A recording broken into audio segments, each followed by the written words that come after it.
I see this tendency with a lot of not just colleagues in this specific field, but singing teachers in general, to even if they teach in a field that is kind of controversial among other colleagues, like they teach screaming and they've all heard before that screaming will fuck up your voice.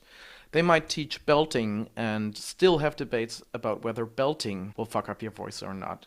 They might even teach classical and have other classical teachers come and say, yeah, the way you teach it, your students are going to lose their voices in no time.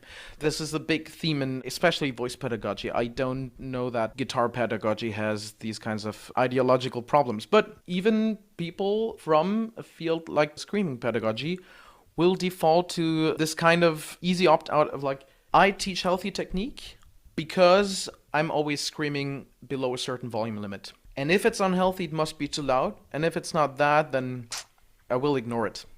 And I say this a lot in my workshops too, because, I know that people who come to my workshops, they've also watched a lot of YouTube content usually. They have visited other teachers and they're supposed to do that. But I usually tell them, you will hear people tell you the exact opposite of what I tell you. That's fine.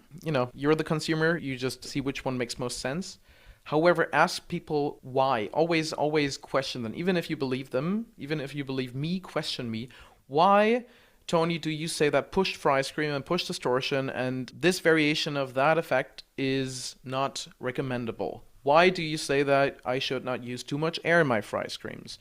And if my explanation makes sense, believe me. And if it doesn't make sense to you, try it out. And, then if it tickles, don't be surprised. But it's like you will hear a lot of statements like, this is unhealthy, this is unhealthy. But basically, this is something that has developed historically. Voice teachers always have to have something that they point to and say, this is unhealthy. If you don't do this, you're safe. You're never safe.